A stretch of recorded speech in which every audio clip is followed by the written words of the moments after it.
یہ دوسری دفعہ میں گلگت بلتستان اس موقع پہ آیا ہوں جو ایک خوشی کا موقع ہے کہ جدھر 73 سال پہلے یہاں کے گلگت اسکاؤٹس نے اپنی جان کی قربانی دے کے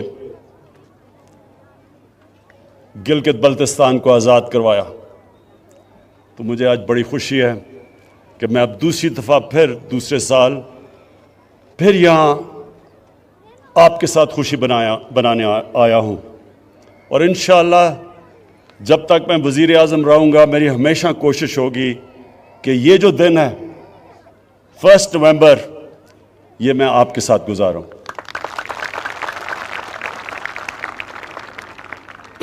میں گلگت 15 سال کی عمر پہ پہلی دفعہ آیا.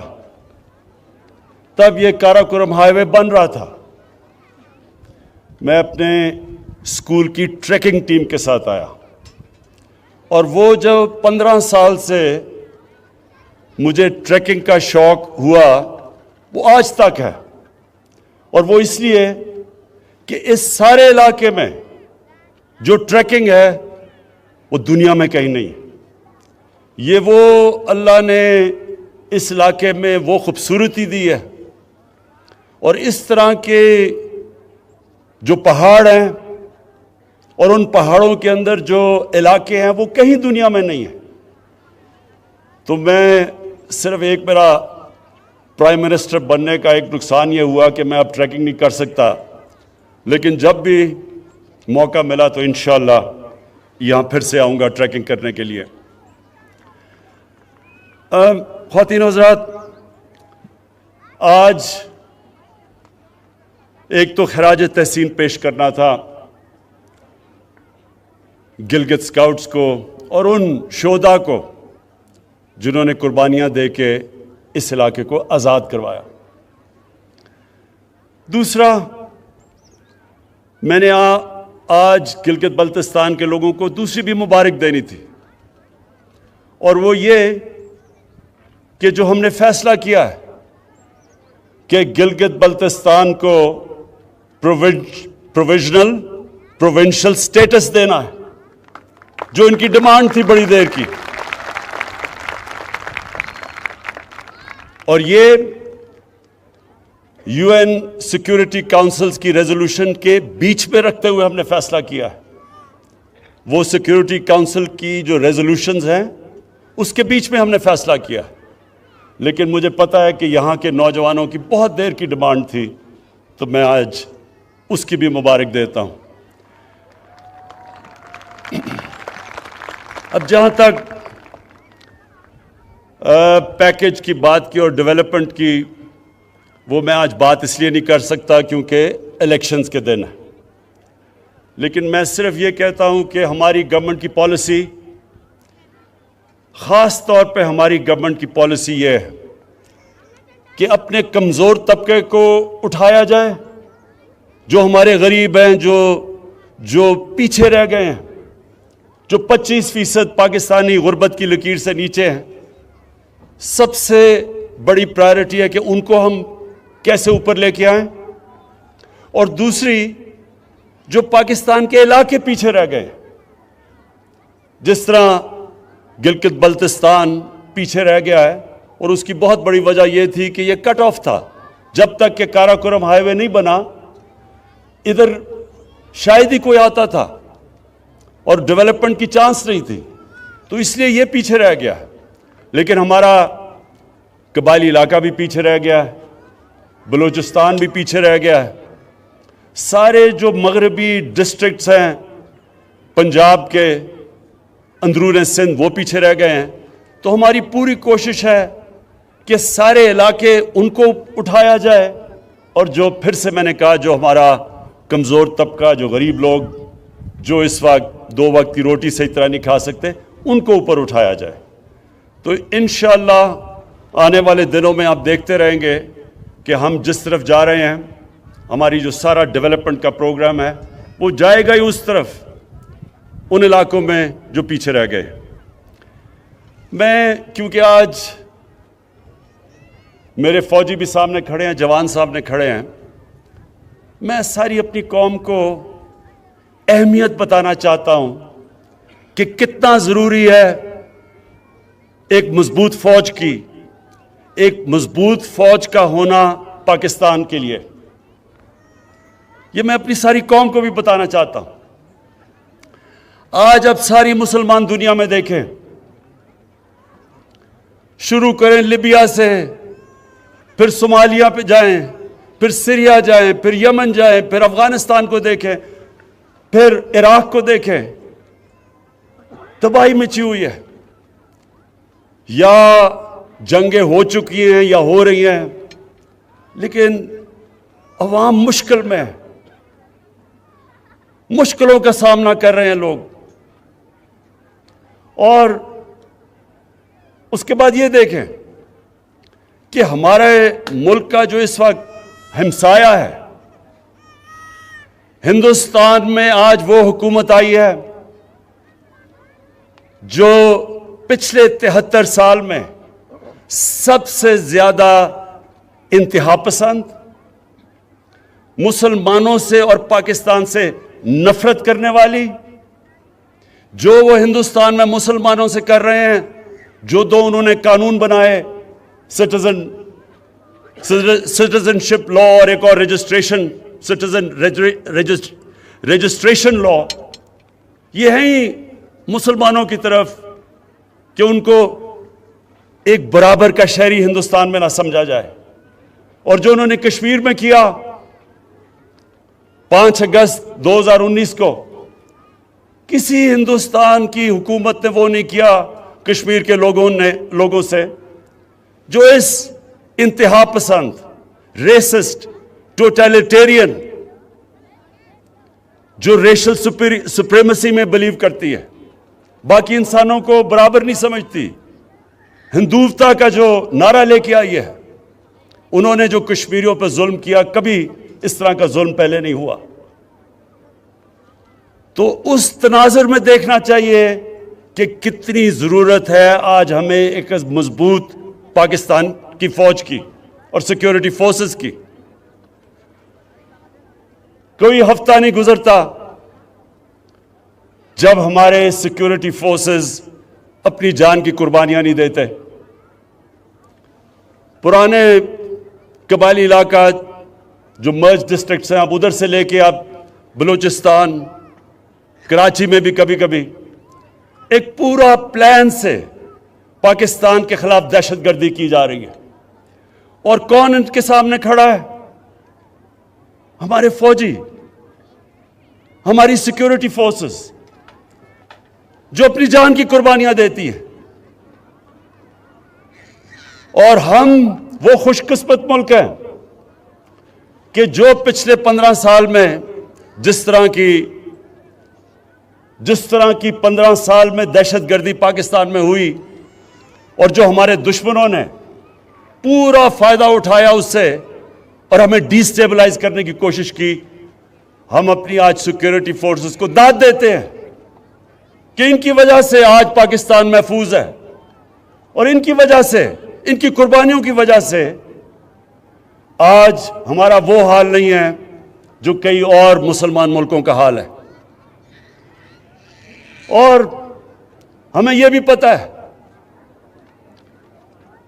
کہ یہ جو نریندر مودی کی حکومت ہے، یہ ہر قسم کا اندر انتشار صرف دہشت گردی کے ذریعے نہیں، جو ان کا کلبھوشن یادو نے جو بتایا کہ کیسے بلوچستان میں اور کراچی میں اس کی مشن تھی دہشت گردی کرنے کی، یہ اندر اور انتشار پھیلا رہے ہیں۔ شیعہ سنی کی لڑائی پلان کیا ہوا تھا کہ شیعہ اور سنی کے عالموں کو قتل کروائیں تاکہ انتشار پھیلے، اور وہ بھی میں آج داد دیتا ہوں اپنی انٹیلیجنس ایجنسیز کو کہ جنہوں نے بہت ان کے پروگرام تھے انتشار پھیلانے کے، وہ پاش کیے۔ میں آج جو آخر میں بات کرنا چاہتا ہوں وہ ایک آج آج کل کے دنوں میں ایک پورا پلان بنا ہوا ہے. ہمارے وہ لوگ جو کہ اپنے آپ کو ڈیموکریٹس کہتے ہیں, سیاستدان کہتے ہیں, وہ پوری طرح آج ہماری پاکستانی فوج کے اوپر اور پاکستان کی عدلیہ کے اوپر انہوں نے پورا ڈسکریڈٹ کرنے کا ان کو پروگرام بنایا. لیکن یہ کیوں ہے؟ یہ آج سب میں اپنی قوم کو بتانا چاہتا ہوں یہ کیوں ہو رہا ہے. میرا جو پہلا جب میں وزیر اعظم بنا تو جو میرا پہلا خطاب تھا, اگر آپ وہ دیکھیں تو اس میں نے دو خاص طور پہ چیزیں کہی. میں نے یہ کہا کہ جن لوگوں نے 30 سال سے اس ملک کو لوٹا, 30 سال سے اس ملک کا پیسہ چوری کر کر کے باہر لے کے گئے ہیں, یہ سب اکٹھے ہو جائیں گے. یہ اکٹھے میرے خلاف اس لیے ہوں گے کہ ان کو پتا ہے کہ میری تو 24 سال کی کیمپین ہی یہ تھی کہ اس ملک میں کرپشن کا سامنا کریں. جب تک کرپشن ہے ملک آگے نہیں بڑھ سکتا. اور میں نے کہا یہ سب اکٹھے ہوں گے. اور میں نے دوسری بات کہی کہ جس چیز میں پاکستان کا فائدہ ہے اس چیز میں ان کا نقصان ہے, اور جس چیز میں ان کا فائدہ ہے وہ پاکستان کو نقصان ہے. یہ چاہتے ہیں کہ ان کی ساری کرپشن جو انہوں نے اس ملک کا پیسہ لوٹ کے باہر لے کے گئے ہیں, یہ چاہتے ہیں کہ کسی نہ کسی طرح مجھے بلیک میل کریں اور میں ان کو NRO دے دوں, یعنی کہ ان کو معاف کر دوں جو انہوں نے اس ملک کا پیسہ چرایا. پاکستان کا فائدہ ایک چیز میں ہے کہ یہاں قانون کی بالادستی قائم ہو, طاقتور اور کمزور کے لیے قانون بنے. یہ نہیں کہ صرف بیچارے وہ لوگ جو مجبوری میں چوری کرتے ہیں وہ جیلوں میں جائیں اور بڑے بڑے ڈاکو ان کو NRO مل جائے اور وہ دندراتے پھریں اور وہ بار بار آ کے پھر ملک کو لوٹیں. قانون کی بالادستی کا مطلب کہ طاقتور اور کمزور کے لیے ایک قانون. اگر طاقتور چوری کرتا ہے تو اسی طرح احتساب ہو جو عام آدمی کا ہوتا ہے. تو یہ میں نے کہا کہ ان کا جو انٹرسٹ ہے وہ پاکستان کے انٹرسٹ کے خلاف ہے, اور یہ آج ثابت ہو رہا ہے. سب اکٹھے بھی ہو گئے ہیں اور پوری طرح بلیک میل. پہلے انہوں نے مجھے بلیک میل کرنے کی کوشش کی معاشیت پہ, الیکشن جی غلط ہو گیا, ہم نے کہا کھول دو الیکشن, ادھر سے بھی بھاگ گئے. معاشیت اللہ کا شکر ہے کہ ایک وہ ملک کے چھوڑ کے گئے تھے جس کا دیوالیہ نکلا ہوا تھا, اللہ کا کرم ہے کہ وہ بھی صحیح طرف لگ گیا ہے. اس کے بعد کرونا کے اوپر انہوں نے کوشش کی. آج دنیا اکنالج کرتی ہے کہ جس طرح پاکستان کرونا سے نکلا ہے شاید ہی کوئی اور ملک نکلا ہو. پھر فیٹف کے اوپر جو ہندوستان پوری کوشش کر رہا تھا کہ پاکستان کو فیٹف میں بلیک لسٹ کروائیں, اس پہ بلیک میل کرنے کی کوشش کی, اس میں بھی میں بلیک میل نہیں ہوا. تو اب انہوں نے پاکستانی فوج کی طرف, پاکستان کے آرمی چیف, ISI کے چیف کے اوپر اب انہوں نے بندوقیں تانی ہوئی ہیں. پہلے تو میں آج اللہ کا خاص شکر ادا کرتا ہوں کہ اگر یہ ISI کے چیف کو اور آرمی چیف کے خلاف بات کر رہے ہیں, اس کا مطلب میں نے بالکل ٹھیک ان کو منتخب کیا. یہ میری سلیکشن بالکل ٹھیک تھی, کیونکہ اگر یہ ڈاکو ان کے خلاف بول رہے ہیں اس کا مطلب وہ ٹھیک لوگ ہیں. دوسری, میں آپ سب کے لیے, اپنی قوم کے لیے ایک چیز کہنا چاہتا ہوں کہ آپ اگر اسلام کی تاریخ پڑھیں, بر صغیر میں مسلمانوں کی تاریخ پڑھیں, تو مسلمان بہت کم, جب مقابلہ ہوتا تھا دشمن کا اور مسلمانوں کا, ڈٹ کے مقابلہ کرتا تھا مسلمان. لیکن نقصان مسلمانوں کو تب سب سے زیادہ پہنچایا مسلمانوں کے میر جعفر اور میر صادق نے. یہ وہ غدار تھے جو اندر سے سازش کر کے مسلمانوں کو انہوں نے, ان قوموں کو غلام بنا دیا صرف ذاتی فائدوں کے لیے.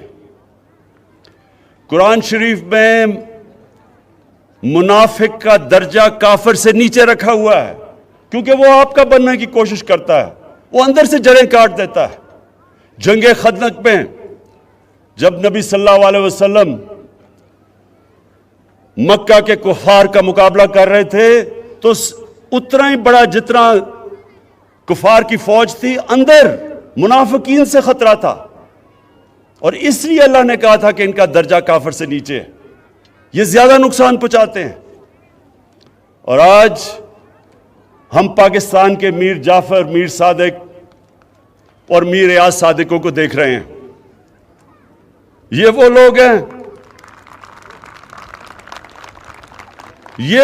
ہیں جو آج نریندر مودی کی زبان بول رہے ہیں. دنیا نے کہا کہ جس طرح پاکستان نے پلوامہ کے بعد اپنے آپ کو کنڈکٹ کیا، مجھے سارے دنیا کے ہیڈز آف سٹیٹ کے مبارکی کے میسیجز آئے، اور یہ آج کہہ رہا ہے کہ جناب پاکستان نے ڈر کے کیا، جو کہ نریندر مودی نے ساری الیکشن کیمپین کی تھی اس پہ.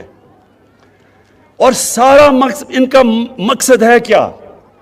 سارا مقصد ایک ہے کہ کسی نہ کسی طرح عمران خان بلیک میل ہو کے ان کی اربوں روپے کی لوٹی ہوئی دولت جو باہر لے کے گئے ہیں وہ کسی طرح اس کے لیے این آر او دے دے، معاف کر دے. میں آج اپنی ساری قوم کو کہنا چاہتا ہوں کہ عمران خان کبھی ان ڈاکوؤں کو معاف نہیں کرے گا، بلکہ جس طرح انہوں نے ہماری عدلیہ کو اٹیک کیا، عدلیہ کے اندر بھی کوشش کر رہے ہیں کہ ایک جج کو اوپر چڑھا دیں. جب ان کو معاف کیا گیا حدیبہ پیپر مل میں سپریم کورٹ نے، تو تب وہ عدلیہ ٹھیک تھی، لیکن جب ان کے خلاف 5 ممبر بینچ کا فیصلہ آتا ہے جو آج باہر بھاگا ہوا ہے، اس کے اوپر منی لانڈرنگ کا فیصلہ آتا ہے، تو تب عدلیہ بری ہے. اسی طرح جو فوج کے اوپر پریشر ڈالا ہوا ہے، یہ صرف اور صرف کوشش ہے کہ کسی طرح ہم اتنے پریشر میں آئیں کہ ہم ان کو معاف کر دیں. اب تک میرا پورا زور تھا پاکستان کی معیشت ٹھیک کرنے کا، کیونکہ ہمارے ملک کی معیشت کا بہت برا حال تھا. معیشت کے اوپر ابھی بھی میں زور لگاؤں گا. یہ میں آپ سب کو کہہ دوں کہ ابھی بھی انشاءاللہ معیشت پہ زور لگا رہے ہیں، کیونکہ وہ اللہ کا کرم ہے صحیح طرف نکل گئی ہے. لیکن اب میں قانون کی بالادستی کے اوپر اتنا ہی زور لگاؤں گا. جو سٹیٹ کے ادارے ہیں ان کو اب میں خود دیکھوں گا کہ اس ملک میں قانون کی بالادستی قائم کرے، اور یہ جو طاقتور، اس ملک کے طاقتور مجرم، یہ جو اس ملک کو بلیک میل کرنے کی کوشش کر رہے ہیں، ان کو قانون کے نیچے لے کے آئیں.